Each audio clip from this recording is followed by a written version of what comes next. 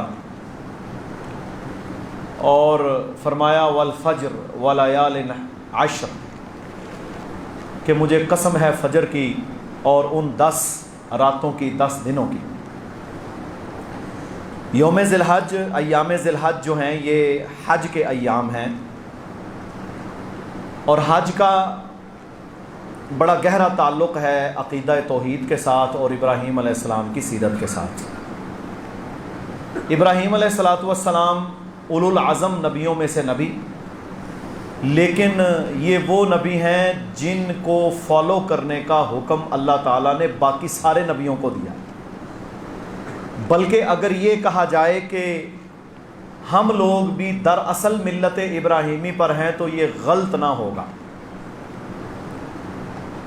ملت ابراہیمی ہی اسلام ہے، اور اللہ تعالیٰ نے اپنے نبی ابراہیم علیہ السلام کو ان کے ایمان اور عقیدے اور توکل کی وجہ سے یہ مقام عطا فرمایا کہ اپنے آخری نبی محمد رسول اللہ صلی اللہ علیہ وسلم کو بھی یہ حکم دیا کہ آپ نے ابراہیم علیہ السلام کی ملت کی پیروی کرنی ہے۔ ابراہیم علیہ السلام نے اپنی قوم سے کہا کہ تم ایک اللہ کی عبادت کرو، اللہ کے علاوہ کسی کی عبادت نہیں کرنی، اور فرمایا تم وہ لوگ ہو یعبدون من دون اللہ اوثانا وتخلقون افکا، تم وہ لوگ ہو جن لوگوں نے بتوں کی پوجا کی اور اللہ پر جھوٹ باندھا۔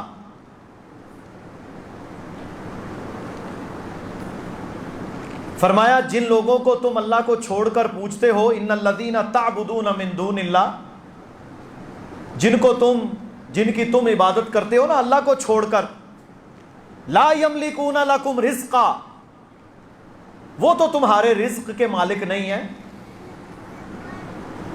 فابتغوا عند اللہ الرزق واعبدوا واشکروا لہ الیہ ترجعون، فرمایا تم اللہ سے رزق مانگا کرو، جن کو تم پوجتے ہو وہ بھی رزق اللہ کا ہی کھاتے ہیں، خود رزاق نہیں ہیں۔ یہ دلیلیں ہیں قرآن کی جو ابراہیم علیہ السلام نے لوگوں کو سمجھانے کے لیے بتائیں۔ اور میرے بھائیوں، آج کے دور میں امت مسلمہ کی جو بربادی کا پہلا زینہ ہے وہ آغاز ہی عقیدے سے ہو رہا ہے۔ عقائد میں گندگی، شرک کا ہمارے عقائد میں داخل ہو جانا، کفر اور بدعات کا ہمارے عقائد میں داخل ہو جانا، اللہ کی بارگاہ کو چھوڑ کر یہاں وہاں ٹامک ٹوئیاں مارنا، وہ رب العالمین جو ساری کائنات کا اکیلا خالق ہے اس کی عبادت میں اس کی الوہیت، ربوبیت، دعا مانگنے میں غیروں کو شریک کرنا، یہ ملت ابراہیمی کے پہلے اصول کی مخالفت ہے۔ اور میرے بھائیوں، آج کل کیونکہ پروپیگنڈے کا دور ہے تو لوگ ظاہری چیزوں پر فریفتہ ہو جاتے ہیں، جبکہ ایک اصول ہے، کوئی شخص اگر اللہ کی توحید پر پختہ ایمان اور عقیدہ نہیں رکھتا، اس کا کوئی ظاہری عمل اللہ کے ہاں قابل قبول نہیں ہے، کچھ بھی۔ وہ جتنے دل چاہے نعتیں پڑھتا رہے، ماتم کرتا رہے، جلوس نکالتا رہے، میلاد مناتا رہے، تہجدیں پڑھتا رہے، جب تک اس کا ایمان اور عقیدہ اللہ کی ذات کے ساتھ درست نہیں ہوگا اس کا کوئی عمل اللہ کے ہاں قبول نہیں۔ آپ نے دیکھا ہے لاکھوں کروڑوں مسلمان قربانی کرتے ہیں، کروڑوں مسلمان حج کرتے ہیں، کروڑوں مسلمان عمرے کرتے ہیں، اسلام پھر بھی مغلوب، کیونکہ ان میں 99% سے زائد وہ ہیں قربانیاں کرنے والے، حج کرنے والے، جو ایمان، عقیدہ، توکل کے مطابق ان کا عقیدہ ہی نہیں ہے۔ وہ اللہ کی ذات کے بارے میں، وہ تصورات ہی نہیں رکھتے جو ہونے چاہیے، جو قرآن کہتا ہے، بلکہ ان کے تصورات عجیب و غریب قسم کے ہیں۔ اب دیکھیں نا، جو بندہ اللہ رب العالمین کی ذات کو چھوڑ کر مخلوق میں وہ صفتیں تلاش کریں جو خالق کی ہیں، اس کی عبادت اور کلمے کا کیا مطلب ہے؟ تو کیونکہ یہ قربانی کے ایام ہیں، حج کے ایام ہیں، ذی الحج کے ایام ہیں، آگے جو 15 دن کے بعد شروع ہونے والے ہیں، اس سے پہلے آپ نے ابھی جانور خریدنے ہیں، آپ نے گائے خریدنی ہے، آپ نے اونٹ خریدنے ہیں، کسی نے حج کی تیاری کرنی ہے، تو لوگوں کو سب سے پہلے ان چیزوں کے عقیدہ ابراہیمی کو اختیار کرنا ہے، تب جا کر تیری قربانی، تیرا حج، تیری نماز اللہ کے ہاں قابل قبول ہوگی۔ ورنہ سوکھا ساکھا تو اگر اٹھ کر چلا جائے تو ساری دنیا کے جانور ذبح کر دے، اللہ کے ہاں تو ان کی کوئی قیمت اور مول نہیں ہے، جب تک تو پورے ایمان، توکل، یقین، اللہ کو وحدہ لا شریک سمجھتے ہوئے، اس کی ذات، صفات، الوہیت، ربوبیت میں کسی غیر کو شریک نہ سمجھتے ہوئے کرے، تب جا کر تیرا وہ عمل قبول ہوگا۔ اب دیکھیں نا، ابراہیم علیہ السلام کا سارا گاؤں، باپ بھی، رشتہ دار بھی بتوں کی پوجا کرتے تھے۔ اچھا، وہ بت جو تھے نا، وہ کوئی پتھر نہیں تھے، یا وہ کوئی لکڑی کی پوجا نہیں کرتے تھے۔ ہمارے ہاں یہ بھی ایک بڑی غلط فہمی ہے کہ لوگ سمجھتے ہیں یہ جی بت پرستی، صنم پرستی، اوثان پرستی۔ اچھا بھائی، بت یا صنم یا وثن، جو مختلف نام ہیں ان کے، کیا وہ لکڑی کی پوجا کر رہے ہیں؟ اگر وہ لکڑی کی پوجا کرتے تو پھر وہ کہتے میں بیار کی پوجا کرتا ہوں، دوسرا کہتے نہیں میں تو کالی ٹالی کی پوجا کروں گا، یہی ہوتا نا، میں کالے پتھر کی پوجا کروں گا، میں تو کیٹو کے پتھر کی پوجا کروں گا۔ نا، پتھر اور لکڑی اور میٹیریل اس کی کوئی اہمیت نہیں تھی، اصل وہ جس شکل پر وہ بت گھڑا جاتا تھا اس کی عبادت کرتے تھے۔ اب دیکھو، رام کو سجدہ کرتا ہے ہندو، کرتا ہے نا رام کو سجدہ، یہ رام ایک پرسنالٹی ہے، ایک شخصیت ہے نا۔ بندر کی پوجا کرتے ہیں، کالی ماتا کی پوجا کرتے ہیں، اصل مقصد ان کا پتھر کی پوجا ہے یا اس ماتا کی پوجا ہے؟ اصل مقصد ان کا رام کی پوجا ہے یا اس لکڑی کی پوجا ہے جس کا وہ بنا ہوا ہے؟ اصل مقصد ان کا اس لکڑی یا پتھر کی پوجا نہیں ہے، اصل مقصد ان کا وہ رام، وہ گھنشام، وہ دولے شاہ، وہ داتا، گنج بخش، فلاں بخش، یہ مقصد ہے جو لوگوں نے نام رکھ لیے۔ داتا کا مطلب ہوتا ہے دینے والا، گنج بخش خزانے بخشنے والا، وہ نام جو صفتیں اللہ کی ہیں وہ مخلوق کو دے دی۔ اب دیکھیں شیخ عبد القادر جیلانی رحمہ اللہ، ان کو لوگ مشکل کشا نہیں مانتے، حضرت علی رضی اللہ تعالی عنہ کو لوگ مشکل کشا نہیں مانتے، یہاں تو ایسے شیطان بھی موجود ہیں جو کہتے ہیں علی اللہ، جی ہیں ایسے، اور ہزاروں میں ہیں۔ یہاں تو ایسے خناس بھی موجود ہیں جو یہ کہتے ہیں وہی جو مستوی عرش تھا خدا ہو کر، یہ سمجھنے والی بات ہے، وہی جو عرش پر تھا خدا ہو کر اتر آیا زمین پہ مصطفیٰ ہو کر، شعر لکھے ہوئے ہیں باقاعدہ۔ مجھے یہ بتاؤ قل هو اللہ احد کا کیا مطلب ہوا؟ اللہ کہتا ہے قل هو اللہ احد، آپ کہہ دیں کہ اللہ اکیلا ہے، اللہ الصمد، وہ بے نیاز ہے، لم یلد ولم یولد، نہ اس کے ماں باپ ہیں نہ اولاد ہیں، ولم یکن لہ کفوا احد، اور کوئی اللہ کی برابری ہمسری کرنے والا ہے ہی نہیں۔ جب تیرا ایمان اور عقیدہ پختہ ہوگا، پھر جا کر تیری قربانی کی چھری اور وہ خون اور وہ گوشت وہ کوئی فائدہ دے گا تجھے، ورنہ کوئی فائدہ نہیں۔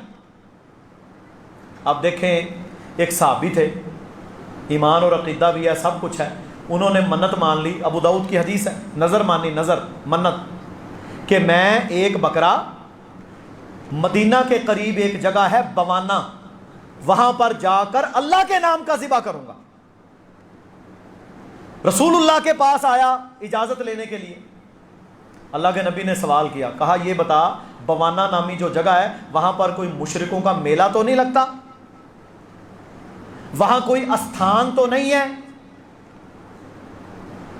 یہ جگہ کسی غیر کی طرف اللہ کے علاوہ منسوب تو نہیں؟ کافی باتیں پوچھی، پھر پوچھا کسی دور میں یہاں پر کوئی میلہ تو نہیں لگتا تھا؟ کہا جی نہیں لگتا تھا، اب جا کر وہاں اللہ کے نام کا ذبح کر۔ اور اتھے کی کہندے نے جنہیں بابے دی ٹیری اتے دودھ نہ چاڑیا اودی مجھاں دا دودھ خشک ہو جائے گا۔ یہ باطل گندا ہندو کا عقیدہ ہے۔ بابا کون ہوتا ہے دودھ کو نکالنے والا؟ اس کے پاس کیا اختیار ہے کہ وہ لوگوں کو دودھ دیتا پھرے؟ بھینس چارہ کھائے تو دودھ نکالنے والا کون؟ اور بولیا کرو یار، یہ ہو سکتا ہے اللہ آپ کا یہ بولنا ہی قبول کر لے۔ بھینس جب چارہ کھاتی ہے تو دودھ کون نکالتا ہے؟ اللہ۔ اللہ کے علاوہ ہے کسی کی ہمت یہ؟ اور ایک دانہ نہیں پیدا کر سکتے، گندم کا اتنا سا دانہ ہے نا، جاؤ جا کر امریکہ دنیا کی، میں خود بڑی بڑی لیبس کے اندر ہم نے دیکھا، ایک چاول اور گندم کا رائی کا دانہ نہیں پیدا کر سکتے جب تک وہ اگ نہ جائے، جب تک اللہ کا بنایا ہوا مادہ میٹر استعمال نہ کر لیں، یہ تو کاری کچھ نہیں سکتے۔ اس لیے اللہ کہتا ہے نا، اوے وہ لوگ جو مجھے چھوڑ کر دوسروں کو پکارتے ہو، لن یخلقوا ذبابا ولو اجتمعوا لہ، فرمایا یہ سارے مل کر بھی تیرے باطل معبود ایک مکھی کو پیدا نہیں کر سکتے۔ اور اگر یہ سارے مسلمان کی پیشانی جب کلمہ پڑھ لیتا ہے نا، کلمہ پڑھنے والے کی یہ پیشانی سوائے عرش والے رب کے کسی کے سامنے نہیں جھکتی۔ وہ مانگتا ہے تو اللہ سے، وہ پکارتا ہے تو اللہ کو، وہ مشکل کشائی کرواتا ہے تو اللہ سے، وہ بیٹا مانگتا ہے تو اللہ سے، وہ بیٹی مانگتا ہے تو اللہ سے، وہ شفا مانگتا ہے تو اللہ سے، وہ فتح مانگتا ہے تو اللہ سے۔ وہ کسی دوسرے کی طرف نہیں دیکھتا، وہ کسی دوسرے کی طرف نہیں دیکھتا۔ ابراہیم علیہ السلام، قد قانت لکم اسوۃ حسنۃ فی ابراہیم والذین معہ، فرمایا لوگوں تمہارے لیے ابراہیم اور جو ان کے صحابہ ہیں ان کی زندگی میں نمونہ ہے۔ اذ قالوا لقومہم، جب انہوں نے اپنی قوم کو کہا، انا براء منکم، میں تم سے بری ہوں، چلو ناسو، میرا تمہارے ساتھ کوئی لینا دینا نہیں۔ وَمِمَّا تَعْبُدُونَ مِن دُونِ اللَّهِ، کیوں میرا تمہارے ساتھ کوئی لینا دینا نہیں؟ کیونکہ تم اللہ کو چھوڑ کر غیروں کی عبادت کرتے ہو۔ کفرنا بکم، میں انکار کرتا ہوں تمہارا۔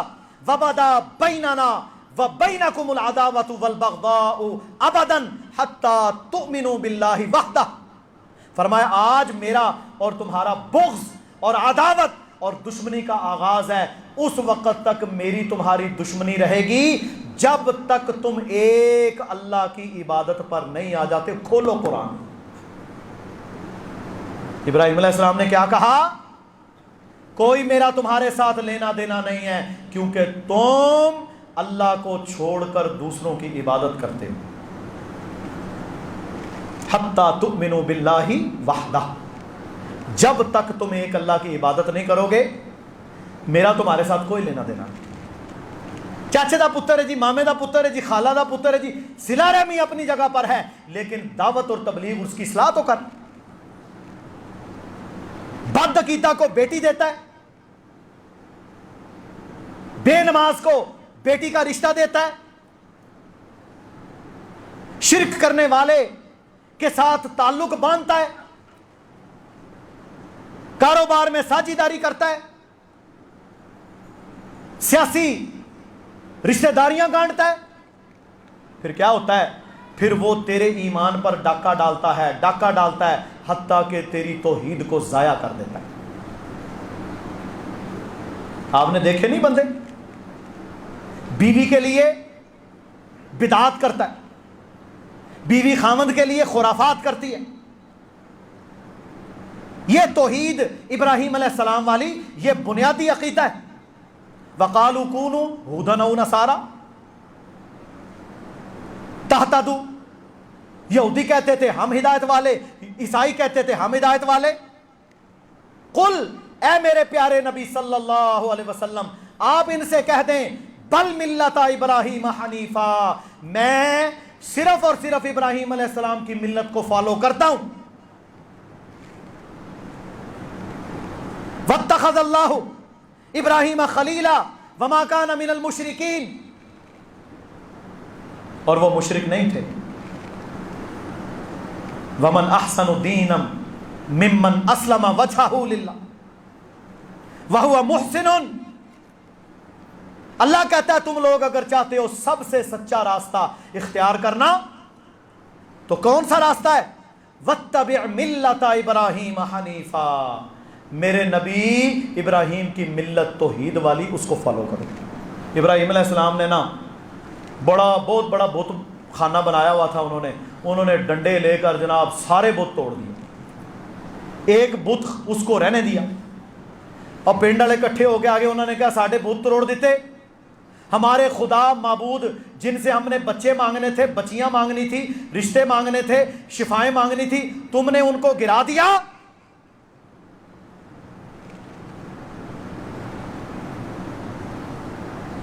ابراہیم علیہ السلام نے پتہ کیا کہا؟ فرمایا یہ جو بڑا بت ہے نا اس سے پوچھ لو، یہ تمہیں بتائے گا کس نے گرائے ہیں.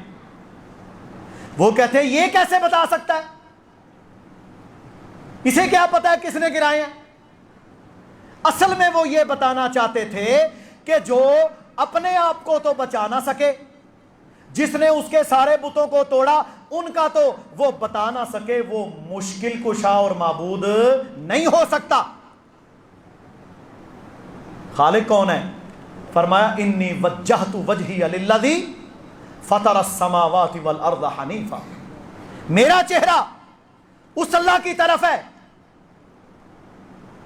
جو زمین و آسمان مشرق اور مغرب کا خالق ہے،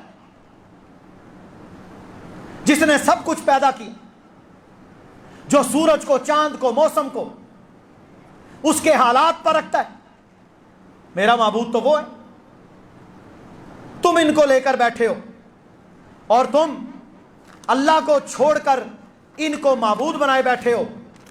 میرے محترم بھائیوں، اللہ نے فرمایا قل اننی ہدانی ربی الی صراط مستقیم. اے نبی صلی اللہ علیہ وسلم آپ ان سے کہہ دیں کہ میرا اللہ ہے جس نے مجھے ہدایت دی سیدھے راستے کی. دینا قیما ملت ابراہیم حنیفا، وہ سچا دین جو پختہ دین ہے ابراہیم علیہ السلام کا. وما کان من المشرکین، جو کہ مشرک نہیں تھے. قل ان صلاتی، اے نبی آپ ان سے کہہ دیں میری نماز، و نسکی میری قربانی، و محیای و مماتی میرا جینا مرنا کس کے لیے ہے؟ للہ رب العالمین، وہ صرف اللہ رب العالمین کے لیے. لا شریک لہ، جس کا کوئی شریک نہیں. وبذالک امرت، یہی حکم دیا اللہ نے. وانا اول المسلمین، اور میں سب سے پہلے ایمان لانے والا ہوں. اتنی پختہ توحید، اتنا ایمان کہ ایک بندہ اللہ کے نبی صلی اللہ علیہ وسلم کے سامنے آیا. اٹھاؤ حدیث کی کتاب مسند احمد کو. پتہ ہے آگے کیا کہتا ہے؟ کہتا ہے یا رسول اللہ صلی اللہ علیہ وسلم ما شاء اللہ و شئت، جیسے اللہ چاہے اور آپ چاہیں، جیسے اللہ چاہے اور آپ چاہیں. رسول اللہ صلی اللہ علیہ وسلم نے فرمایا اجعلتنی للہ ندا، کیا تو نے مجھے اللہ کا شریک بنا دیا؟ قل ما شاء اللہ وحدہ، کہ جیسے اللہ کے اللہ چاہے. ایک شخص کو دیکھا کہ اس نے ایک لوہے کا کڑا ڈالا ہوا ہے اپنی انگلی کے اندر. فرمایا یہ کیا ہے؟ کہ جی مجھے ایک بیماری ہو جاتی ہے وہاں نہ. فرمایا اسے اتار دیں. مسند احمد کی حدیث ہے، اسے اتار دیں. اگر تو اسے پہنے ہوئے مر گیا. اچھا میرے بھائیوں کیا وقت ہے اس کی, 5 روپے کا بھی نہیں ملتا, لوہے کا کڑا.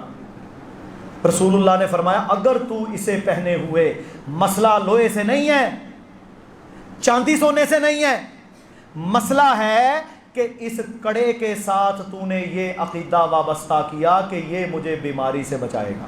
ہوں گل سمجھ آئی؟ یہ مجھے انگلیوں کے چھلکے اترنے سے بچائے گا, یہ گٹ میرا یرقان ٹھیک کر دے گا, یہ تعویذ مجھے ڈر سے بچائے گا, جنات اور شیاطین سے بچائے گا. یہی ہے نا عقیدہ. کوئی فائدہ نہیں. نہ یہ کام اللہ کے نبی نے کیے, فرمایا اس کڑے کو اتار دے. اگر تو اس حالت میں مر گیا, یہ الفاظ یاد رکھ لو, فرمایا ما افلحت ابدا, کبھی کامیاب نہیں ہوگا, برباد ہو جائے گا. اللہ پر ایمان رکھو. ابراہیم علیہ السلام کا ایمان قربانی کرنے سے پہلے سارا پنڈ دشمن, سارا ملک دشمن, باپ دشمن, بادشاہ دشمن, وہاں کی فوج پولیس جو ادارے تھے سارے دشمن. ابراہیم علیہ السلام اکیلے. کہا یہ باز نہیں آئے گا, ان کو قتل کر دو. منصوبہ بنا, لکڑیاں اکٹھی ہوئیں, الاؤ جلایا گیا. اس آگ میں کہتے ہیں اب آپ گریں. کہا میں کیوں جاؤں, تم نے گرانا تو گراؤ. غلیلہ بنا کر ابراہیم علیہ السلام کو دور سے انہوں نے پھینکا. اب میرے بھائیوں قد بھی بڑے تھے اس وقت, دور سے جب انہوں نے پھینکا تو میرے بھائیوں ابراہیم علیہ السلام اب اڑتے ہوئے جا رہے ہیں. آپ ذرا کریں ہاں اندازہ, آپ کو پتا ہو کہ جناب مجھے ایمان کی بنیاد پر ابھی 2 منٹ کے بعد آگ میں گرا دیا جائے گا یا تیل میں گرا دیا جائے گا, میرا تکا بوٹی ہو جانا ہے. تو میرے بھائیوں ذرا دیکھو اس وقت بندے کا دماغ کیسے چل رہا ہوتا ہے جب موت یقینی نظر آ رہی ہو. تو ابراہیم علیہ السلام, مفسرین نے نا بڑی تفصیل لکھی, امام قرطبی نے کمال اس کے اوپر میرے بھائیوں لکھا. ابراہیم علیہ السلام جا رہے ہیں اڑتے ہوئے. فرشتے, کیونکہ فرشتوں کا نبی کے ساتھ ایک لنک ہوتا ہے, جبریل علیہ السلام آئے, دیگر فرشتے آئے. جبریل علیہ السلام کا آنا, کہا جی کوئی ضرورت حاجت. اچھا فرشتہ, آپ جبریل علیہ السلام کی صرف اور صرف شکل و شبہات کے بارے میں صحیح بخاری میں پڑھے نا, تو میں اتنی بات کرتا ہوں 600 پار ہیں ان کے. کتنے؟ 600 پار. یہ کان کی لو ہوتی ہے نا بندے کی, اس کان کی لو ان کی گردن تک کا فاصلہ اتنا ہے کہ 600 سال تک چڑیا اڑتی رہے. اللہ کا ایک فرشتہ اتنا بڑا ہے. ان کے لیے چھوٹا سا الاؤ بجھانا کوئی مشکل تھا؟ کوئی نہیں نا مشکل تھا, کوئی مشکل نہیں تھا. ابراہیم علیہ السلام نے کیا کیا؟ کہا جبریل آج میں کچھ نہیں مانگتا, مجھے کچھ نہیں چاہیے, نہ میں اللہ کو چھوڑ کر کچھ کروں گا. جواب ہی نہیں دیا. مفسرین لکھتے ہیں ابراہیم علیہ السلام کرو, اپنی اولادوں کو سکھاؤ, حسبنا اللہ, یا اللہ تو ہی میرے لیے کافی ہے. اے اللہ تو ہی میرے لیے کافی ہے, یا اللہ تو ہی میرے لیے کافی ہے. وَنِعْمَ الْوَكِيلِ, اور تو سب سے بہتر کارساز ہے, تیرے سے بہتر مشکل کشا ہے ہی کوئی. صرف یہ جملہ حسبنا اللہ ونعم الوکیل. ورد جاری ہے عقیدے کے ساتھ, ایمان کے ساتھ. موت نظر آ رہی ہے. ابراہیم علیہ السلام کو پتا تھا میں اللہ کا مشن لے کر آیا, مجھے کیا پریشانی. حسبنا اللہ ونعم الوکیل. اڑتے جا رہے ہیں. خالق ہے بھائی, کن کہے فیکون. تو میرے بھائیوں دنیا بن جائے, آگ کا خالق اللہ. آگ کا خالق کون ہے؟ اللہ. آگ کی ہمت ہے اللہ کے حکم کے بغیر گرم ہو جائے؟ نہیں نا ہمت. اب حسبنا اللہ ونعم الوکیل ایمان ہے, عقیدہ ہے, توکل ہے, یقین ہے, اللہ پر پختگی ہے, توحید کی پختگی ہے. ابراہیم علیہ السلام ہے, جبریل کو نہیں سنا, فرشتوں کو نہیں سنا, سارا ملک ساری دنیا باپ دشمن ہے, اٹھا کے پھینکا. حسبنا اللہ ونعم الوکیل کا ورد ہے. جب گرنے لگے تو اللہ نے اینڈ تک آزمانا ہوتا ہے نا. ہم اصل میں پتہ کیا ہوتا ہے, ہمیں شفا ملنے والی ہوتی ہے, ہم دعا کرنا چھوڑ دیتے ہیں. ہمارا مسئلہ حل ہونے والا ہوتا ہے، اسی کہنے یار دعا کر کر کے میں تے تھک گیا، منو تے 10 سال ہو گئے صدقہ کرنے، مینوں تے کوئی نہیں فائدہ ہویا. کہتے ہیں نا ہم نا، اللہ تعالیٰ آپ کے توکل اور یقین کو آزماتا ہے. اللہ کے نبی صلی اللہ علیہ وسلم نے فرمایا اے لوگو، اگر تم اللہ پر ویسا یقین توکل کر لو جیسے یہ پرندے اللہ پر یقین رکھتے ہیں، اللہ تمہارے گھروں کے اندر تمہیں کھانا دے. پر ہمارا یقین نہیں نا. 2 دن یہ فطرت ہے محنت کرنے کی، ہم 2 دن میرے بھائیوں کام پر نہ جائے ہمیں ڈر پڑ جاتا ہے بل آ جانا، اے سی 24 گھنٹے چل رہے ہیں، بل آ جائے گا، کہاں سے دوں گا؟ بچوں کی فیس کہاں سے دوں گا؟ آ جاتا ہے نا دماغ میں. تو پھر یہ ایک پروسیس ہے، ٹھیک ہے کرنا چاہیے، سنت ہے، لیکن میں توکل کا لیول بیان کر رہا ہوں. جب بالکل گرنے لگے، قرآن اللہ کہتا ہے یا نار کونی بردم و سلام علی ابراہیم، اے آگ ٹھنڈی ہو جا ابراہیم پر سلامتی کے ساتھ. میرا خلیل آ رہا ہے، اس کا یقین بڑا پختہ ہے، تو نے جلانا نہیں، آگ ٹھنڈی کر دی. یہ آج بھی اصول ہے. تو یقین کر، توکل کر، ایمان پر کھڑا ہو. آج بھی تیرے لیے اللہ تعالیٰ اپنے قانون بھی بدلنے کو تیار ہے، پر بدلے گا وہ تب جب تو عقیدہ ابراہیمی لے کر کھڑا ہوگا. نہ کوئی حج کا اثر، نہ قربانی کا اثر، نہ نمازوں کا اثر، نہ سجدوں کا اثر، نہ رمضان تراویح قرآن سننے کا اثر. وجہ کیا ہے؟ ایمان، توکل، یقین، توحید، اللہ کو ماننا، مشکل کشا، حاجت روا، بگڑی بنانے والا، مختار کل سمجھنا. اس میں کمزوریاں ہیں، اس کو پختہ کرو. تیرے جانور پر جب چھری چلے تو تیری نظر یہاں وہاں نہ ہو کہ لوگ کہیں گے کیا بکرا لیا جی شیخ صاحب نے، فلاں صاحب نے، فلاں صاحب نے، کیا جانور ہے، کیا بات ہے جی، یہ ہر سال عمرہ کرتے. ہو گیا نا ایمان خراب. عبادت اللہ کے لیے تو کوئی نہ رہی، وہ تو دنیا کے لیے ہو گئی. کہ دنیا کہے، گلی محلے والے کہیں بڑا جانور ہے جی، کیا بات، اے ٹبر تھے جی، کیا بات ہے جی اس ٹبر دی. اور میرے بھائیوں یہ ٹبروں ٹبروں نے کچھ نہیں دینا. تیرا ایمان، تیرا عقیدہ، تیرا منہج، تیری سوچ، جو اللہ کے ساتھ تیرا لنک ہے، تیرا اخلاص ہے، تیرا ایمان ہے، تیرا تعلق ہے، تیرا رشتہ ہے اللہ کے ساتھ، یہ اللہ کے ہاں کاؤنٹ ہوگا کہ تو عبادت کے لیے آیا تھا، تیرا اخلاص کتنا تھا، چاہے چھوٹا سا بکرا کیوں نہ کر. تو قربانی کرنی ہے یا حج کرنا ہے تو عقیدہ ابراہیمی کو اختیار کرنا ہے. ان ابراہیم کان امہ، اللہ تعالیٰ نے ابراہیم علیہ السلام کو پوری امت قرار دیا. قانتا للہ، فرمایا ایسے تھے کہ بالکل یکسو اللہ کے سامنے جھکنے والے. ولم یکو من المشرکین، اور وہ مشرک نہیں تھے. اتنا زبردست عقیدہ ابراہیم علیہ السلام جو انہوں نے رکھا، اور اس عقیدے کی بنیاد پر میرے بھائیوں دعوت کو کھڑا کیا. پھر اللہ کو وہ ایمان اور عقیدہ اتنا پسند آیا کہ اللہ نے اپنے آخری نبی اور ان کی امت کو بھی کہا کہ ابراہیم علیہ السلام کی ملت کی پیروی کریں. اللہ تعالی ہمیں عقیدہ ابراہیمی عطا کرے اور ہمیں خالص توحید پر لا الہ الا اللہ کے تقاضے پورے کرنے کی توفیق عطا فرمائے. وآخر دعوانا ان الحمدللہ رب العالمین.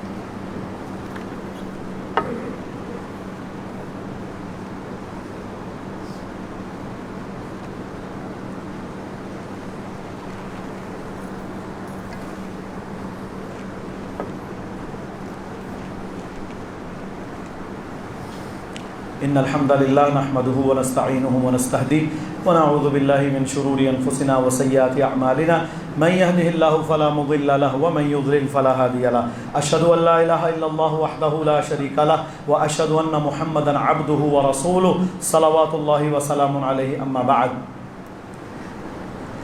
ذی الحجہ کے ایام بڑی فضیلت والے ہیں، بڑی برکت والے ہیں. جس طرح رمضان کی تیاری کرتے ہیں اسی طرح ان ایام میں عبادت کی بھی انشاءاللہ تیاری کریں گے. یہ چھوٹے دن نہیں ہیں. صحیح بخاری میں حدیث ہے، رسول اکرم صلی اللہ علیہ وسلم نے فرمایا اس دنیا میں ذی الحجہ کے 10 دنوں سے افضل کوئی دن نہیں، جو ان میں عبادت کرتا ہے اس سے بڑا عمل کرنے کا کوئی دن نہیں ہے۔ صحابہ نے پوچھا جی جہاد کرنے والے بھی نہیں؟ فرمایا نہیں، ہاں مگر وہ مجاہد جو اپنی جان اور مال اللہ کی راہ میں قربان کر دے اس سے افضل کوئی نہیں، ورنہ ایام ذی الحج میں عبادت کرنے والے سے بڑا عمل کوئی نہیں ہے، دنیا میں نہیں ہے۔ اور میرے بھائیوں یہ اتنا بڑا عمل ہے، اتنے بڑے اعمال ہیں یہ کہ رسول اللہ صلی اللہ علیہ وسلم جب ذی الحج کے ایام شروع ہوتے تو آپ صلی اللہ علیہ وسلم یکم ذی الحج سے لے کر 13 ذی الحج تک تکبیرات بلند کرتے، اللہ اکبر اللہ اکبر، لا الہ الا اللہ واللہ اکبر، اللہ اکبر وللہ الحمد، تکبیرات بلند کریں، اللہ کی کبریائی بلند کریں۔ اور یہ ایام عبادت کے ایام ہیں، اللہ کا ذکر، صدقہ، خیرات۔ ان ایام کے اندر نفلی روزے رکھیں، ان ایام کے اندر اللہ کی عبادت کے اندر پختگی اختیار کریں، اور ان ایام کے اندر اللہ تعالی پر یقین اور توکل کے ساتھ جب ہم ڈٹ کر کھڑے ہو جائیں گے تو میرے بھائیوں پھر اللہ سبحانہ و تعالی ہمارے اعمال کو اپنی بارگاہ میں قبول فرما لے گا۔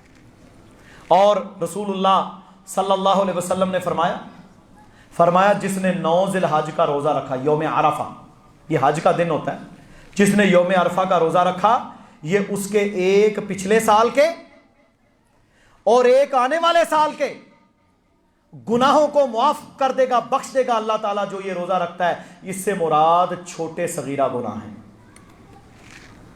اتنا بڑا عمل ہے، اتنا بڑا عمل ہے۔ ان ایام کے اندر مستحب اعمال کریں، تکبیرات بلند کریں، صدقہ و خیرات کریں، نفلی روزے رکھیں۔ یوم عرفہ کا 9 ذی الحجہ کا روزہ یہ اس نے رکھنا ہے جو حج پر نہیں ہے۔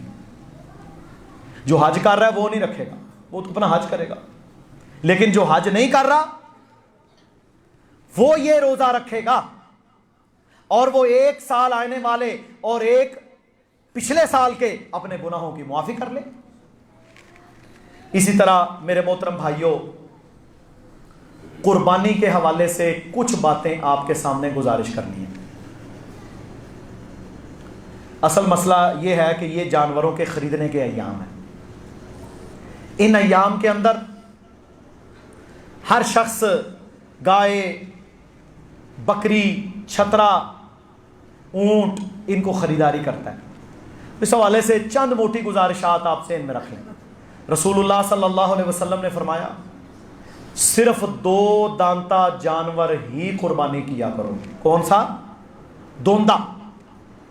دوندے کے علاوہ اصولی طور پر قربانی نہیں ہے۔ یہ آپ جب جانور خریدنے کے لیے جاتے ہیں نا تو کہتا ہے جی یہ 2 سال دا لگتا ہے، 1.5 سال دا لگتا ہے، فلانے سال، فلاں سال، سالوں کا ذکر ہی نہیں ہے۔ کیا ذکر ہے حدیث میں؟ دوندہ۔ وہ اونٹ ہو، وہ گائے ہو، وہ بکری ہو، بکرا ہو، بھیڑ ہو، صرف دوندہ۔ یہ اصول ہے۔ 2 دانتا جانور، چاہے وہ 2.5 سال کی عمر میں دوندہ ہو، چاہے 2 سال کی عمر میں دوندہ ہو۔ دوندے کے علاوہ اللہ کے نبی نے فرمایا قربانی نہیں کرنی، سوائے اگر تمہیں بھیڑ کی نسل کا دوندہ نہ ملے تو پھر تم بھیڑ کی نسل میں سے، یعنی یہ چھترا، بھیڑ، بھیڈو، دمبا وغیرہ، ان میں سے 1 سالہ، پوری سال کی اس کی عمر ہو یا اس سے کچھ زائد، وہ جزعہ یعنی پکا کھیرا تم ذبح کر سکتے۔ اب کیا بات سمجھ آئی؟ جانور کرنا ہے دوندا. اگر دوندا ملنا مشکل ہے آپ کو تو پھر بھیڑ کی نسل میں سے, عام نسلوں میں سے نہیں, بھیڑ کی نسل میں سے دمبا چھترا, یہ آپ 1 سال کا جزع پکا کھیرا ذبح کر سکتے ہیں, لیکن شرط یہ ہے کہ اس کی عمر کم از کم 1 سال ہونی چاہیے. 1 سال سے چھوٹا ہوگا تو قربانی حدیث کے مطابق نہیں لگتی. بیمار جانور, لاغر جانور, لنگڑا جانور, کانا جانور, ٹوٹا ہوا سینگ, کان کٹا ہوا, کان میں سوراخ, یہ جانور قربانی نہیں لگتے. بات سمجھ آ گئی ہے؟ لنگڑا, بالکل کمزور, لاغر, مریل, بیمار, کان چرا ہوا ہو یا کٹا ہوا ہو یا سوراخ ہو, چاہے چھوٹا ہی سوراخ کیوں نہ ہو, سینگ کٹا ہوا, ٹوٹا ہوا, یہ جانور, آنکھ خراب ہو اس کی, بھینگی ہو, کانی ہو, یہ جانور قربانی نہیں لگتا. رسول اللہ صلی اللہ علیہ وسلم نے 8 قسم کے جانور قربانی میں ذبح کیے ہیں. ہم نے بھی انہی جانوروں پر اکتفا کرنا ہے. اچھا مجھے یہ بتائیں, ہمارے ملک میں گائے یعنی ویڑا اور ویڑی یہ ملنا مشکل ہے؟ بولو یار, بیش بہا ڈیر لگے ہوئے, پھر جناب وہ چک کے لے بن گئے, اے اسی دی کٹے دی قربانی کرنی. او بھائی کٹا حلال ہے, کٹے کے علاوہ گھوڑا بھی حلال ہے, ہرن بھی حلال ہے, ہرن وہ بھی تو 4 ٹانگوں والے ہیں, پھر اس کی بھی کرو. بھائی گائے اور بچڑا اور بچڑی, یہ جو ویڑی ویڑا ہے, ان کی قربانی اگر تمہیں ناپید ہو جائیں, ملتے ہی نہیں ہیں, پھر وہ بعد کا مسئلہ ہے اجتہاد کا. بیش بہا جانور ہیں. تو جانور کتنے؟ 8. گائے, بچڑا, بکری, بکرا, اونٹ, اونٹنی, بھیڑ, بھیڈو, دمبی چھتری بھی اس کے اندر آ جاتے ہیں. یہ 8 نسلیں, میل فیمیل, نر مادہ. بس اس کے علاوہ قربانی اللہ کے نبی نے نہیں کی, ہم بھی نہیں کریں گے. اور جی وہ بھی تے 4 لتاں ہے, وہ بھی تے وہ دی قسم میں. بھائی ہے لیکن وہ اس کی قسم ہے, زکات میں ہے, دینے میں. لیکن جانور جب ذبح کرنا ہے تو میرے پیارے بھائی آپ نے وہی ذبح کرنا ہے جو اللہ کے نبی نے ذبح کیا ہے. اس کے علاوہ جانور ذبح نہیں کرنا. کٹے اور بھینس کی قربانی جب سنت سے ثابت نہیں ہے تو آپ دور کی کوڑیاں مت ملائیں. آپ اپنے کٹے عام دنوں میں ذبح کر کے کھائیں, بیچ دیں, کسائی ذبح کرے گا. قربانی کے لیے گائے, بچڑا, اس کو اختیار کریں. اس میں بالکل بالکل میرے بھائیوں پریشانی کا یا تذبذب کا شکار نہیں ہونا, سیدھا سیدھا معاملہ چلانا ہے. اور گائے میں 7 حصے, 7 قربانیاں. اونٹ میں 10 قربانیاں. ہاں اونٹ اگر حج پر ذبح کیا جائے تو اس میں بھی 7 حصے ہوں گے, لیکن قربانی کے لیے ذبح کیا جائے حج کے علاوہ جگہوں پر تو پھر اس میں 10 لوگ شامل ہو سکتے ہیں, اور وہ بھی دوندا ہونا چاہیے. کیا ہونا چاہیے؟ دوندا ہونا چاہیے. ٹھیک ہے جی, بات سمجھ آ گئی ہے؟ قربانی کے جانوروں میں یہ اصول آپ نے ذہن میں رکھنا ہے. دوسرے نمبر پر پچھلے دنوں وزیر اعظم پاکستان نے پردے کے حوالے سے بات کی تو بڑی لے دے ہمارے ہاں, کیونکہ دہریت اور کفریہ نظریات, اسلام دشمنی, اسلام بیزاری, قرآن کے احکامات کے ساتھ بغض بہت زیادہ عام ہے. لبرل لوگ ہیں تو یہ لوگ ذرا ساری دین کی بات کوئی حکومتی شخصیت کر دے تو انہیں تکلیف ہونا شروع ہو جاتی. تو میرے محترم بھائی, اگر کوئی شخص درست بات کرے تو اس کی بات کو مان لینا چاہیے. انسان کا لباس, اس کی اہمیت ہے. اسے ادھر لے جاؤ. اس کی اہمیت ہے. اور انسان کے لباس کا حکم اللہ تعالیٰ نے جاری کیا ہے. عورت کے لیے پردے کا حکم جب میرے رب کا ہے تو میرے محترم بھائیوں دنیا کو کیا تکلیف ہے ہمارے پردے سے؟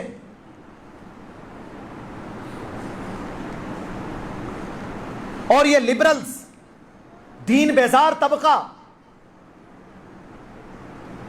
یہ خود بھی گمراہ اور لوگوں کو بھی گمراہ کرنے کی کوشش کرتے ہیں. اس لیے یہ بات بالکل درست ہے، پردہ اللہ کا حکم ہے. مومنہ عورت جب پردہ، برقع، چادر لے کر بازاروں میں نکلے گی یا جائے گی یا باہر نکلے گی تو انشاءاللہ یہ اس کے لیے بھی حفاظت ہے اور دوسروں کے لیے بھی حفاظت ہے. یہ بالکل درست بات ہے. اور جب ننگ دھڑنگ، نیم برہنہ عورتیں بازاروں میں گلیوں میں گھومیں گی تو یہ شر اور فتنے کو دعوت دینا ہے. اسی طرح میرے محترم بھائیوں، افغانستان سے امریکی فوج کے انخلاء کے بعد، یہ بیسیکلی انخلاء نہیں ہے، آپ نا تھوڑے اصطلاحات درست کر لیں. یہ انخلاء نہیں ہے، پوری دنیا وہاں سے شکست کھا کر بھاگ رہی ہے. کیا کر رہے ہیں؟ شکست کھا کر بھاگ رہے ہیں. جس چیز کو وہ اپنے تئیں ختم کرنے کے لیے آئے تھے وہ ختم کر سکے. افغانستان میں سے اسلام ختم ہوا. آج بھی ان کے جو ٹوٹی فوج جو سکھائی ہے نا انہوں نے 20 سال میں، وہ جا جا کے طالبان کے سامنے ہتھیار پھینک رہے ہیں. ہمت ہی نہیں ہے. آج اللہ تعالیٰ نے یہ ثابت کر کے دکھا دیا کہ کم من فئۃ قلیلۃ غلبت فئۃ کثیرۃ باذن اللہ.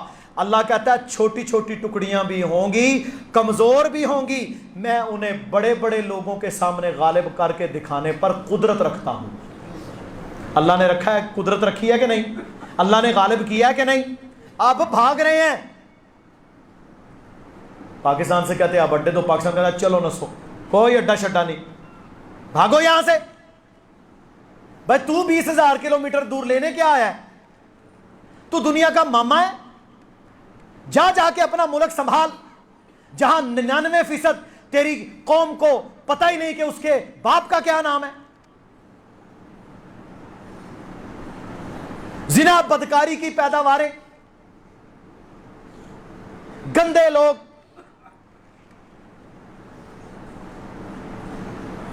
شیطان پرست معاشرے، جا جا کے ان کو سنبھال. یہاں آتا ہے تو دنیا کو تہذیبیں سکھانے کے لیے.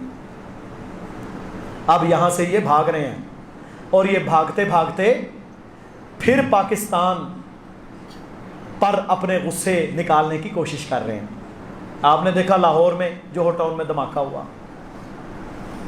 اس قسم کی بزدلانہ کارروائیاں، اس قسم کی شیطنت سے بھری ہوئی کارروائیاں کہ پاکستان کو ڈی سٹیبلائز کیا جائے، پاکستان پر FATF کی تلوار کو لٹکایا جائے، پاکستان گرے لسٹ میں رہے، پاکستان پر پابندیاں برقرار رہیں، یہ کھل کر تجارت نہ کر سکے، یہ کھل کر اپنی معیشت کو اوپر نہ لے کے جا سکے، یہ آزادی کے ساتھ مسلمانوں کی مدد نہ کر سکے. یہی ہے نا مقصد ان کا. تو اس قسم کی میرے بھائیوں کارروائیوں سے یہ پاکستان کو، پاکستان کے امیج کو نقصان پہنچانا چاہتے ہیں. انشاءاللہ جب یہ شکست کھا کے بھاگ رہے ہیں یہ کبھی کامیاب نہیں ہوں گے. پاکستان اب تو ترقی کی منزلیں طے کر رہا ہے. میرے بھائیوں یہ بڑا فیکٹ آپ کو بتا رہا ہوں، 20 بڑے ڈیم اس وقت پاکستان میں بن رہے ہیں. یہ ہوائی بات نہیں ہے، 20 بڑے ڈیم، اور 2025 میں ان میں سے کئی نے ایکٹیو ہو جانا ہے. یہ سارے کے سارے مراحل، آپ کے سی پیک کا بننا، اس کا 30-40% کا ایکٹیو ہو جانا، وہاں پر دنیا کا بڑا ایئرپورٹ، سب سے بڑی بندرگاہ، سب سے بڑے انڈسٹریل زون، جو بن رہے ہیں یہ پاکستان کے لیے گیم چینجر ہے. اب دنیا حسد کی ماری ہوئی میرے محترم بھائیوں, وہ چاہتے ہیں کہ کہیں پاکستان کو ڈی سٹیبلائز کیا جائے. اب میرے بھائیوں ساری دنیا کا کفر شکست کھا کے بھاگ رہا ہے. ہندوستان نے اربوں ڈالر انویسٹ کیے تھے افغانستان میں پاکستان کو نقصان پہنچانے کے لیے. پتہ ہے نا آپ کو اس مغربی بارڈر سے کیا کیا کچھ نہیں انہوں نے کیا. حملے, دھماکے, پشتون تحفظ movement, Balochistan liberation army, Pakhtunistan, Sindhu دیش, اردو دیش, پاکستان کے نقشے, صوبوں کو توڑنا, پاکستان کو توڑنے کے منصوبے, یہ سارے ہندوستان بناتا تھا اسرائیل کے ساتھ مل کر. افغانستان سے یہ ظالم آپریٹ کرتے تھے.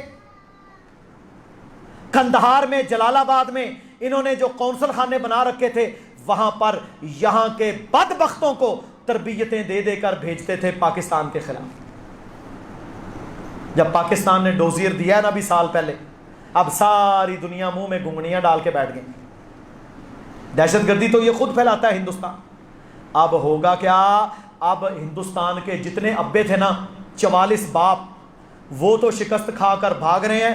انہوں نے جولائی کے اینڈ تک انشاءاللہ یہاں سے دفع ہو جانا ہے. اس کے بعد ہندوستان یہاں پر رہے گا یا بھاگے گا یا اس کا کیا بنے گا, یہ اب ہندوستان کو خود غور کر لینا چاہیے. دیکھیں نا, آپ زیادتی کریں گے, آپ کسی ملک کے خلاف خباثت کریں گے تو پھر ان کو بھی حق تو ہے نا کہ اپنا بدلہ لیں. ابھی تو ہم نے مشرقی پاکستان کا بدلہ بھی لینا ہے, ابھی تو سیاچین کا بدلہ باقی ہے, ابھی تو سرکریک کا قضیہ باقی ہے. ہندوستان نے تو ابھی کافی بدلے دینے ہیں. تو یہ میرے بھائیوں ان کے لیے پاکستان کا مضبوط ہونا, اور پاکستان میں وہ لوگ جو ملک کے لیے, اسلام کے لیے مخلص ہیں, وہ لوگ ان کو چبھتے ہیں. اصل یہ تکلیف ہے. آپ دیکھ لیں جوہر ٹاؤن میں انہوں نے حافظ صاحب کے گھر کے قریب دھماکہ کیا. لگا حافظ صاحب تو بھائی کوٹ لکھپت جیل میں, وہ تو اپنے گھر میں نہیں ہے. ہاں ان کا گھر ہے, وہاں پر لوگ نماز پڑھتے ہیں, لیکن وہ تو جیل میں ہے. صرف اور صرف دنیا میں پروپیگنڈے کرنے کے لیے یہ ظالم اس قسم کی سازشیں کرتے ہیں کہ ملک میں بد امنی پھیلے. انشاءاللہ یہ ملک اب بد امنی میں نہیں جائے گا, اور یہ عوام بھی اب سمجھ چکی ہے کہ کون ہمارا دوست ہے, کون ہمارا دشمن ہے. MQM کا اللہ تعالیٰ نے بیڑا غرق کیا. BLA بلوچستان لبریشن والوں کا بیڑا غرق ہوا. 90% لوگوں نے ہتھیار ڈالے, ملک میں قومی دھارے میں آئے, 10% کو الٹا لٹکایا. پختونستان کا سٹنٹ ختم ہوا. اور سندھ کی جو قوم پرست جماعتیں ہیں جنہوں نے پچھلے دنوں بیریا ٹاؤن میں آگ لگائی, ان کو بھی الٹا لٹکا رہے. یہ سارے کے سارے شیطانی ہرکارے بنیادی طور پر وہ لوگ ہیں جو 1947 14 اگست کو لا الہ الا اللہ محمد رسول اللہ والا نظریہ پاکستان نہیں مانتے تھے. اور یہ اس وقت بھی دہریے تھے, کفر پرست تھے, نسل پرست تھے. یہ نظریہ پاکستان کے دشمن ہیں. جو نظریہ پاکستان کو ماننے والا ہے, وہ گورا ہو, وہ کالا ہو, وہ پشتون بلوچ ہو, وہ کوئی بھی ہو, وہ لا الہ الا اللہ کی بنیاد پر ایک ہے. وہ کبھی اپنے ملک کا ایک تنکا بھی ضائع نہیں کرے گا. نظریہ پاکستان کا جو دشمن ہوگا وہ پاکستان کے خلاف سازشوں میں آتا ہے. اللہ رب العزت ہم سب کو ان دشمنوں کے شر سے محفوظ فرمائے, اور اللہ تعالیٰ امت مسلمہ کو, ہم سب کو اپنے ملک کی حفاظت کرنے کی توفیق عطا فرمائے. ہمیں اپنی فوج کے ساتھ, اپنے اداروں کے ساتھ کھڑا ہونے کی توفیق عطا فرمائے. ہم نے اپنے ملک میں لڑائی جھگڑے, فتنے, لسانیت, عصبیت, ان سے بچنے کی توفیق دے, اور ہم یکسو ہو کر نظریہ پاکستان پر ڈٹ کر کھڑے رہیں, اور انشاءاللہ یہ ترقی کا, یہ غلبے کا سفر جاری رہے گا، جو ہمیں مٹانے کے لیے آئے گا اللہ اسے دنیا سے نیست و نابود کر دے گا۔ سبحان ربک رب العزت عما یصفون وسلام علی المرسلین والحمد للہ رب العالمین۔